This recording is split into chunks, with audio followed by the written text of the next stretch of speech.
So I'm glad to be here today to share with you some thoughts about Carl Jung. Carl Jung is a Swiss psychiatrist who was one of the founding fathers of psychology with Sigmund Freud, who he fell out with. Jung had a lifelong interest in the matters of the spirit and the religious yearnings of people. And he wrote his classic text, Modern Man in Search of a Soul, in 1933, in the interwar years, when he could see, before other people could see, that there was another cataclysm on the way. So I want to start off with the opening to a book by Thomas More called The Care of the Soul. Now, if you're interested in digging deeper into some of this stuff, I've got to put the transcript of this up on my website, so you can just download it and then you'll have all the details you need, because there's quite a bit of material and I hope to get through it by the evening. Thomas More writes in The Care of the Soul, he says, "The great malady of the 20th century, implicated in all our troubles and affecting us individually and socially, is loss of soul. When soul is neglected, it doesn't just go away. It appears symptomatically in obsessions, addictions, violence, and loss of meaning. Our temptation is to isolate these symptoms or to try to eradicate them one by one. But the root problem is that what we have lost is a wisdom about the soul, or even our interest in it." What a powerful opening to a textbook. So in this lecture, what I want to try and do is see what can Carl Jung teach us today in a book that he wrote 90 years ago, the modern struggle for spirituality that he noticed happening. So for the purposes of this lecture, I want to look at what is meant by the term soul. So we won't go into too much detail. Dr. Casey did a wonderful historical job in relation to the different understandings of it. But Jung considered the soul to be an innate faculty of the human consciousness, that every human being has a faculty called soul. And this faculty is what allows us to connect to the divine, to connect to the transcendent, to give us a sense of meaning and purpose in life. And not only did Jung believe this to be the case, he also saw that one of the great noble life tasks is to follow the yearnings of the soul. And that if people did not develop their spiritual sense, they would live lives that were bereft and impoverished. So looking at this, I want to see, well, if Jung was asking, why do we need to search for a soul? Where's our soul gone? Because in 1933, he understood that with the development of society the way it was going, people had lost their spiritual ground. Now, I believe that today this is as important, if not even more important, than it was in 1933. Because his work is more relevant, because we live in a world of instant gratification. We live in a world of overwhelming media exposure, constant psychological manipulation through social media platforms, a pervasive narcissism, which is as a result of the cult of the self, and the atomization and alienation of people within culture. So this is an enormous spiritual crisis that we're facing, which Jung is trying to tell us something about all that time ago. He writes, "On the whole, I believe I'm not exaggerating when I say modern man has suffered an almost fatal shock, psychologically speaking, and as a result has fallen into profound uncertainty. So the roots of this crisis lies in the dismantling of the spiritual systems that underlay both the morality and the existential security of people with the growth of technology and the elevation of reason as a result of the Enlightenment." Now, this is very profound, because he wrote that formally, before the Enlightenment, before the elevation of reason, before technology, he said, men were all children of God under the loving care of the Most High, who prepared them for eternal blessedness, and all knew exactly what they should do and how they should conduct themselves in order to rise from a corruptible world to an incorruptible and joyous existence. What a lovely picture. And then he continues, he said, "Such a life no longer seems real to us, even in our dreams. Natural science has long ago torn this lovely veil to shreds. That age lies as far behind us as childhood, when one's own father was unquestionably the handsomest and strongest on earth." So in Jung's thinking, we now, in the modern world, with the growth of modernity, a whole new crisis and a whole new challenge emerged. And he says, the modern man is a newly formed human being. A modern problem is a question which has just arisen and whose answer is in the future. So he could see that with this enormous shift in the as a result of Enlightenment, the human consciousness is now facing a crisis for which there are very few answers available. And he's trying to find a way to produce an answer that can help us with this. To understand more clearly what was going on in Jung's mind, we must go back to Friedrich Nietzsche. Friedrich Nietzsche, you're going to have conversations about him tomorrow, which is great, because Nietzsche's Conversations with Christianity sounds like a fascinating lecture. All I want to do here is just make a brief reference to the influence of Nietzsche, because Nietzsche foresaw this better than anybody else. And Jung was a student of Nietzsche in the University of Basel. And right throughout Jung's work, you could hear almost a dialogue with Friedrich Nietzsche. You can hear and see in his writing the thinking that this had a profound effect on him. And it's, of course, one of the things when you think about education and enlightenment and inspiration is how wonderful it is that we can be inspired by somebody else, that we can progress in our thinking because we are touched by the thinking of somebody else. And Carl Jung was profoundly touched by Nietzsche's understanding of what was going to happen as a result of the Enlightenment. And the best starting point for that is to go back a little bit to Nietzsche, to one of the great philosophical moments called the parable of the madman. Nietzsche wrote this as a way of trying to express in an allegorical form what the Enlightenment was going to do to humanity. He says, and I'll read this, and as I go through it, I'll just pick out a few bits and connect it to Jung's work. Have you not heard that the madman who lit a lantern in the bright morning hours ran to the marketplace and cried incessantly, I seek God, I seek God. As many of those who did not believe in God were standing around just then, he provoked much laughter. They said, has he got lost? Asked one. Did he lose his way like a child? Asked another. Or is he hiding? Is he afraid of us? Has he gone on a voyage, emigrated? Thus they yelled and they laughed. Now it's interesting here, Nietzsche says, where does he go? He goes to the marketplace. He goes to Wall Street. He goes to the shopping mall. Because the people in Wall Street and the people were, at that time, they were proud and arrogant because the Enlightenment had solved all the problems. And we were on the great highway to continued enrichment and development, and we no longer had any need for God. The madman jumped into their midst and pierced them with his eyes. Whither is God, he cried. I will tell you, we have killed him, you and I. All of us are his murderers. But how did we do this? How could we drink up the sea? Who gave us the sponge to wipe away the entire horizon? What were we doing when we unchained this earth from its sun? Whither is it moving now? Whither are we moving? Away from all suns.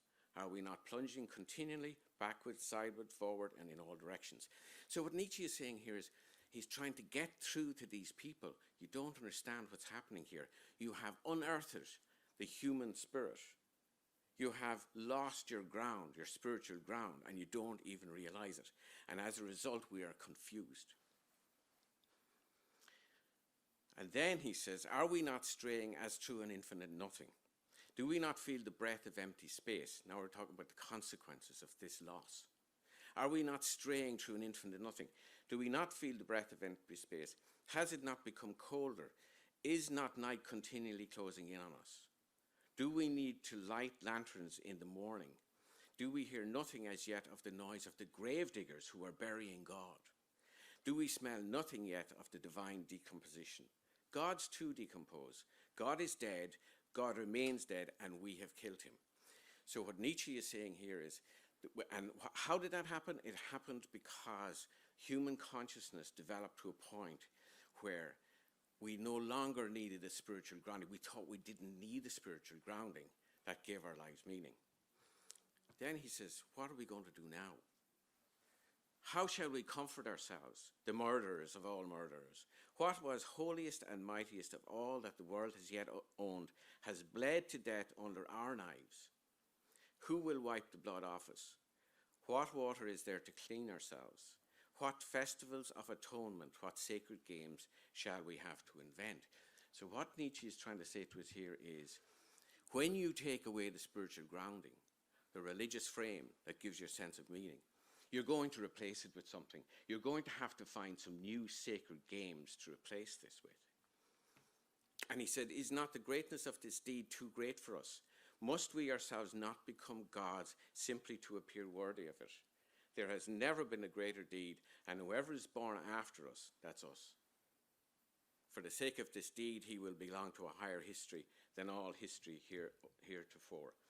So, besides needing to have new sacred games, he said, we're going to have to become gods ourselves. And of course, that's what we are talking about this morning, becoming gods ourselves. What is transhumanism? Why does Yuval Harari call his book Homo Deus, man-God? We can become eternal. We've created the technology now. This is where we're going. We're going to become gods ourselves. Here the madman fell silent and looked at his listeners, and they too were silent and stared at him in astonishment. At last he threw his lantern on the ground and broke it into pieces, and it went out. He says, I have come too early. My time is not yet. This tremendous event is still on its way. Still wandering, it has not yet reached the ears of men. Lightning and thunder require time. The light of the stars require time. Deeds, though done, still require time to be seen and heard. This deed is still more distant from them than most distant stars, and yet they have done it themselves. Nietzsche is saying something. When you look at a starlit night, and you look at the wonder of the firmament, and you realize those are wonderful. Look at that beautiful bright star. That star is dead. The light is reaching you now, but the star is gone. So here's Nietzsche saying, the effect of the death of God, you're only going to notice it long time after. The Enlightenment, which started in the 15th, 16th century, created a world where man became center of the universe, and the development of his intelligence and his technicism and his embracement of science was able to, what's called, demystify the world. Max Weber, the great sociologist, he was the one that most developed the thinking around this. Not only was the great mysteries no longer an explanation of anything, everything was taken out of the mysterious. It was no longer that what we believed about God and eternal life and consciousness and the soul and penance and redemption and all those things. No, they were all demystified. But not only were they demystified, everything and all new possibilities would become demystified. And as a result of that, the modern person would find themselves struggling to find a way to find meaning and purpose in their lives. So Jung understood this. This was where he was coming from. And he said, right, okay, what's going to happen? How does the modern man find a new basis for finding his soul? And he develops 4 different paths. 3 of them he's concerned about.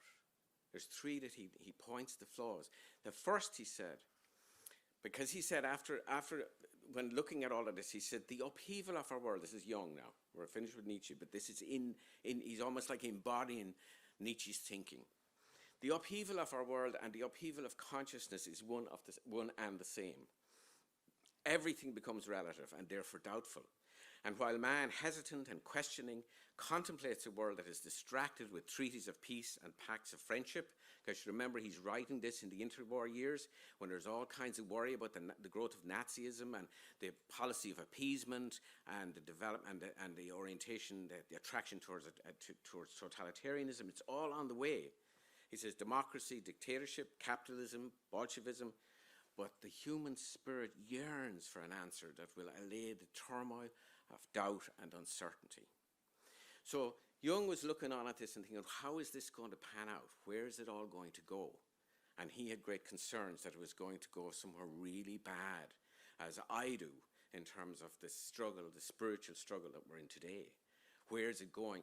We're talking about transgender warfare, ideological war. We're talking about transhumanism. We're talking about there's an extraordinary level of conflict and hatred. The online platforms are full of bitterness and hatred and alienation. So it's very real what's happening to us today when we look at this question of soul. But one of the things that Jung thought might happen would be that there'd be a regression, that we would go back to the pre-modern, that like, okay, before the Enlightenment, how did we manage before the Enlightenment? Well, one of the ways we did is to look to other cultures, the primitive cultures, the pre-modern culture, who actually knew all about soul. And maybe there will be a drift back to that, primitive forms of religion. The second was he thought, well, some people will hold on for dear life, white knuckle, holding on really tightly to go back to the orthodoxy, to try and, keep the old wine, And Jesus says there's new wines in old wineskins. Try to go back and actually hold on to the dogmas that we grew up with that helped us to make sense of the world when we were still children. He also considered a third way would be that the human being would find connection for their soul in an ideology, in new ideologies, utopian ideologies that would give them a sense of purpose and meaning in life, but at what cost? And finally, he wrote what he considered to be one of the most authentic forms, which is, he called it the form of individuation, a process of individuation, and he describes that. Now, I won't have time to do everything I want to do today, but I'll do enough to keep you interested, I hope. So the regression to primitive religion. So what does that mean? Well, he says about the primitive when he looks back at that. And he traveled all over the world. He talked to the Pueblo Indians, he talked to African tribesmen. He looked at how did they work out their spirituality. And he says the primitive knows how to converse with his soul. It becomes vocal within him because it is not he himself and his consciousness. The primitive man, the psyche or the soul, is not as it is to us, the epitome of all that is subjective and subject to our will. On the contrary, it is something contained in itself and in living its own life. That is why for him the soul is life itself, the great spirit. He does not imagine that he directs it, but feels himself dependent upon it in every respect. So when we look at the primitive religions, then we see, then we go back to Nietzsche and I say, what festivals of atonement, what sacred games will we invent? What new system will we get to replace what we depended on?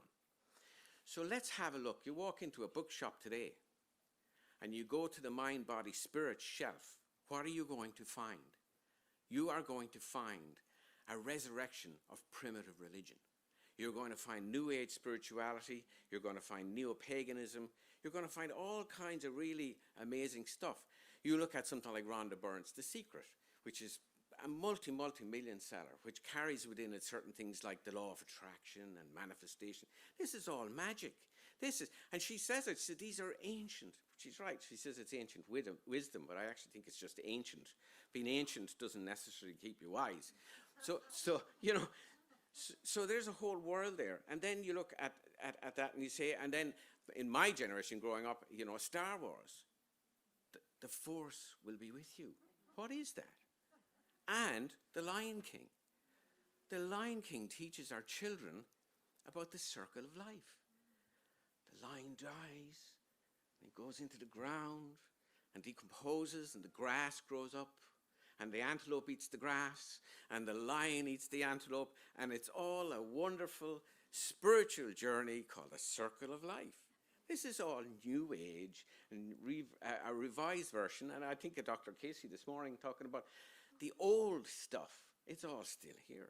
So one of the drifts to deal with connecting to ourselves is to embrace a new form of pantheism. And I love C.S. Lewis' description here.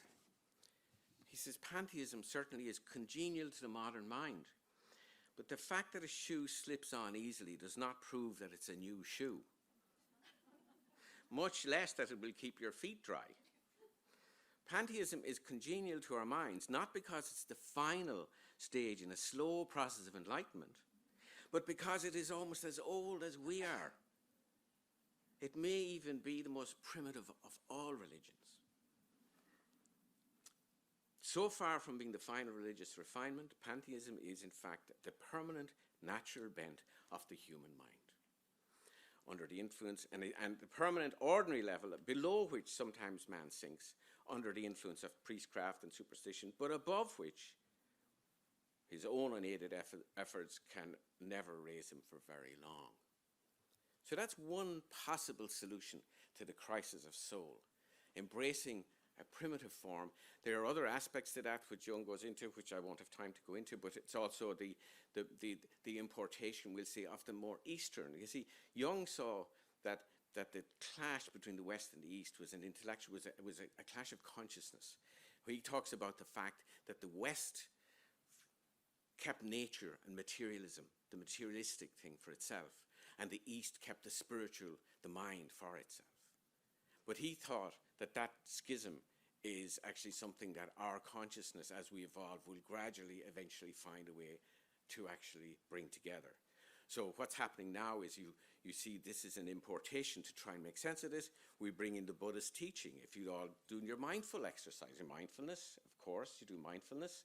You actually, some people have the power of now under their arm as they're going into their committee meeting to help them not to get too stressed. This is always an effort to try and bring a form of spirituality which was not part of the original orthodoxy and which is not part of the Enlightenment, but people can use now to help them because we're searching. This is what he's saying. Modern man is searching for his soul.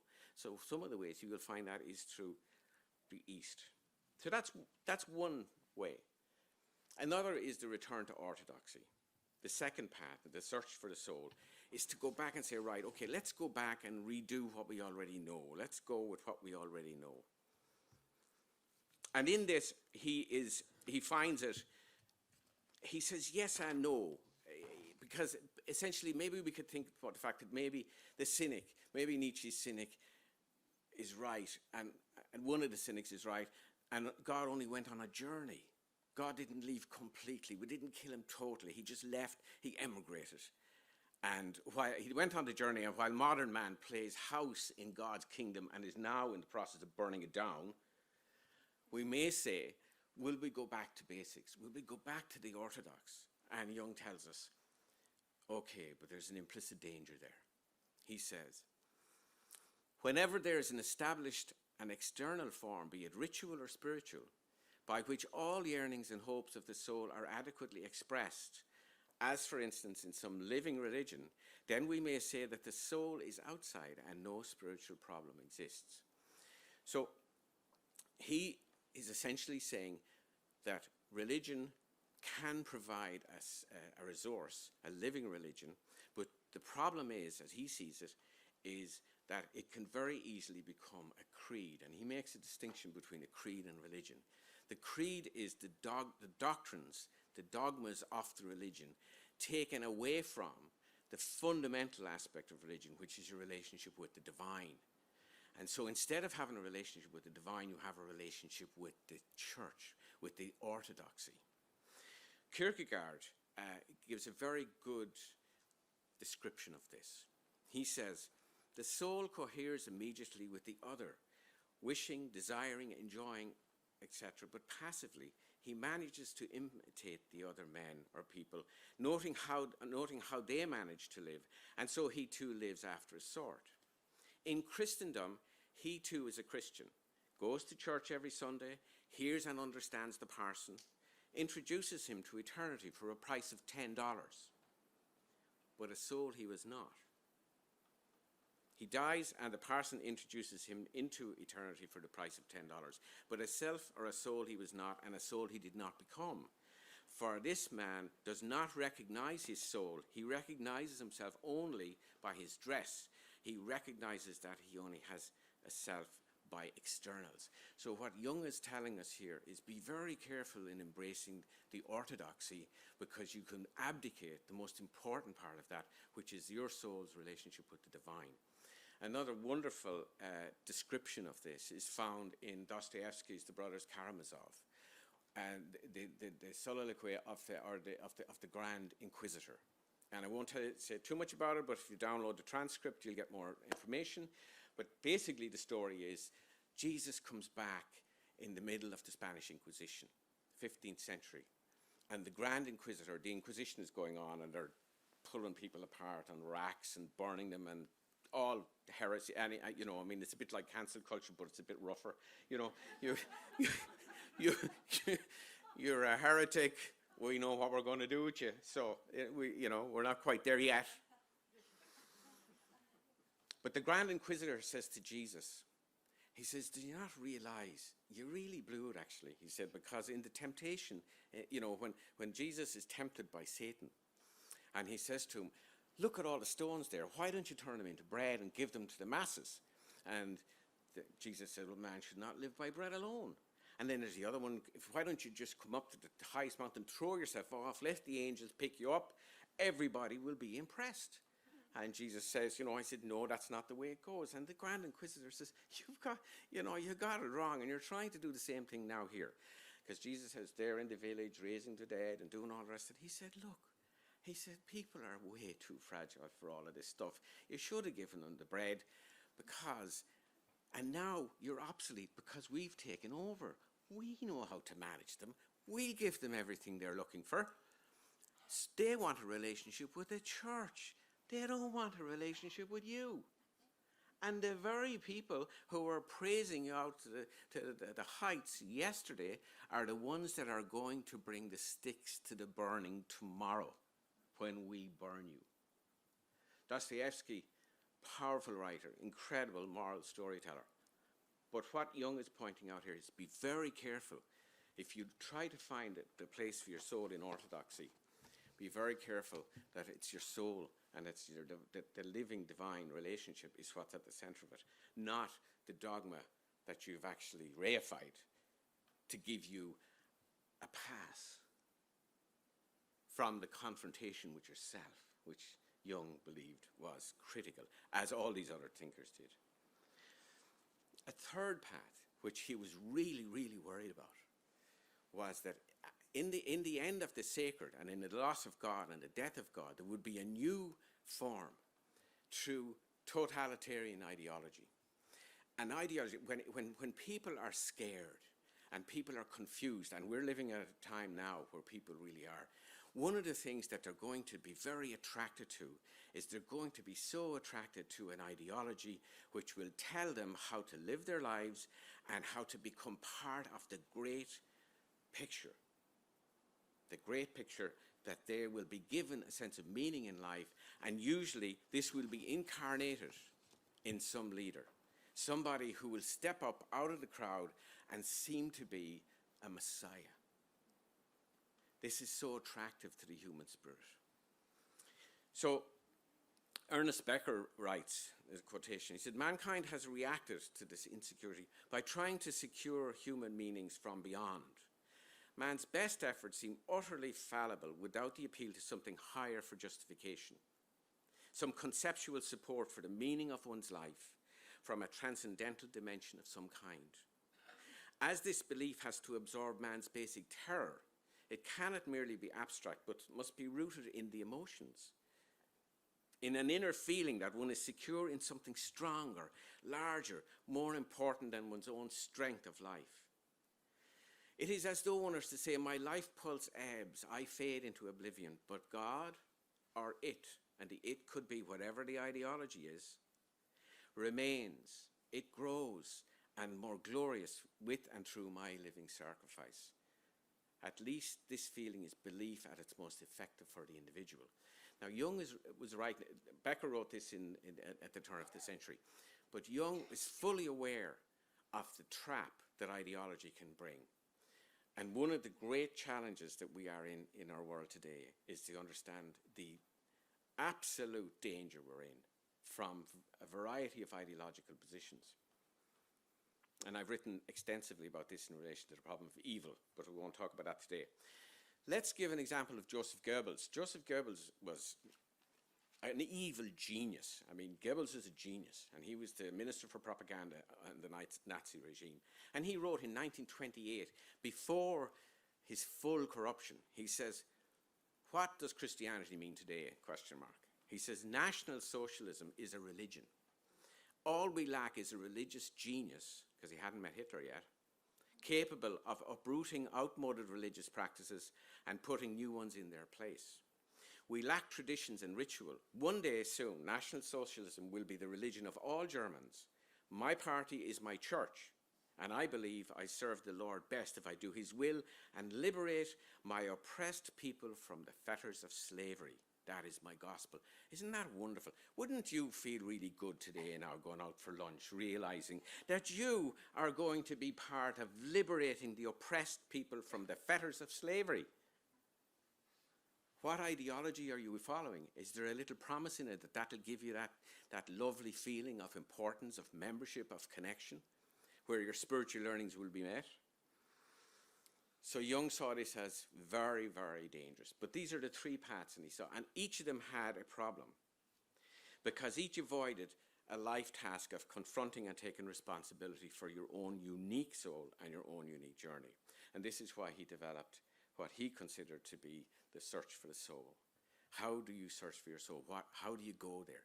If these are not going to give you the answers you need, where do you go? And this is the process of individuation. And this is, let's imagine that because at the core he says, he sees that the human being, the human soul, is a unique representation of the universal spirit. Now this sounds a little bit like pantheism, but it's not. It said, you have your own unique identity. And he gives this wonderful, wonderful metaphor. He says, imagine you're looking out at a seascape, vast into the horizon. And on that seascape, there's all these islands, and each of these islands has its own topography. You look, some of them have lovely trees, some of them have lovely flowers, some of them are kind of granite-shaped or whatever. And then you look underneath the water, and you realize all of these are the peaks of a vast mountain range. So Jung saw this as a metaphor for each of us having the divine spark within us. We have our uniqueness, but we belong to a bigger picture. And how we discover our own unique form is through this process of individuation, which he considered to be the responsibility. And I'm not going to go into it in too much detail because there's a lot of work there, but I'll just mention three things and then I'm going to let you go for lunch. One of the first ones is to be your own person. Now, what does he mean by this? He turns to the life of Christ, and I thought this was a beautiful picture he draws when he talks to the life of Christ, and explains that the example Christ gives us is not best interpreted as a template for how to act or to imitate. Rather, the task is to live our own version of our lives with the same authenticity as Jesus did his. So the challenge is not to imitate Christ in terms of the content of his behavior and actions, but rather to incarnate the attitude that Christ had towards his mission in life. So to quote Jung specifically on this, he says, are we to understand the imitation of Christ in the sense that we should copy his life, and if I may use the expression, ape his stigmata, or in the deeper sense that we are to live our own proper lives as truly as he lived his, with all its implications? It's no easy matter to live a life that is modeled on Christ's, but it is unspeakably harder to live one's own life as truly as Christ lives his. So being your own person, that's what that means. Self-knowledge, what does this mean? To know yourself, know thyself. Thomas More writes in The Care of the Soul, he said, the care of the soul goes beyond the secular mythology of the self and recovers a sense of the sacredness of each individual life. This sacred quality is not just value. All lives are important. It is the unfathomable mystery that is the very seed and heart of each individual. Shallow therapeutic manipulations aimed at restoring normality or tuning a life according to a standard reduces, shrinks that profound mystery to the pale dimensions of a social common denominator referred to as the adjusted personality. So, self-knowledge means having the courage to look within, to use that Nietzschean phrase, to become who you are. And finally, confronting the shadow. This is the bad news before lunch. You have to confront the shadow. What is the shadow? The shadow is all of the things we're afraid to admit about ourselves. I've heard it described as if you can imagine that you're having a birthday party or a party for yourself. for all the parts of yourself. So I might have the fact that I'm a little bit vain, might be at the party, my vanity might be there, and then my sense of humor might be there. And think of all those lovely things people say. They say, God, I've got a nice sense of humor, you've got like a gentle bit of soul, or, whatever, this kind of nice things about you, the way we do with each other all the time before we say it to somebody else. She's a right bitch, that one. But anyway, so you take that evaluation and you sit it all around a table, and then you hear a little knock on the window, and the party that you don't want at the party is looking in saying, I want to join. Your little envy and your jealousy and your pathological hatred of the fella down the road. Or you wish your husband would just clock off. Or whatever that is. There's your shadow. Your shadow. And if you don't embrace the shadow, you will do harm, because that shadow is going to cause you problems. One of the problems you'll have is you project it into somebody else, and you will get bitter and hating somebody. You'll see something in that person, but it's actually not them you're seeing. It's a bit like falling in love, You're falling in love. Most people who fall in love are not falling in love with the other person. They have no idea who the other person is. They have a clue. They're falling in love with themselves. And that's a Jungian concept.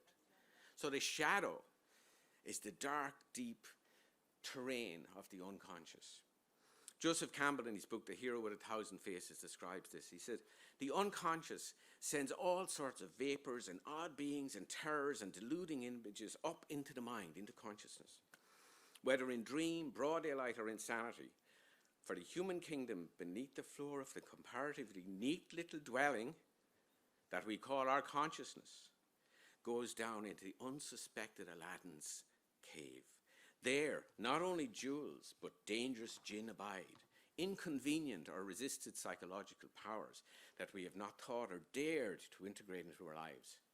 They are fiendishly fascinating too, for they carry keys that open a whole realm of the desired and feared adventure of the discovery of the self. So this is the journey that Jung wants us to go on when we search for our soul.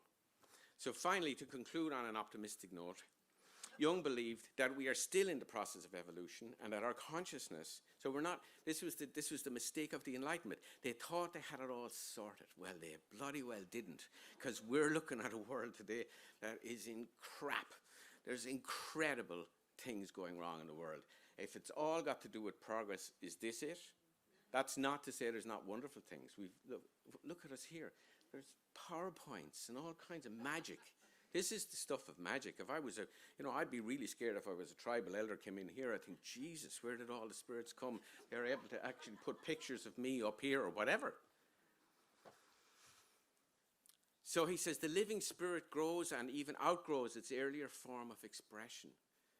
It freely chooses the people in whom it lives and who proclaim it.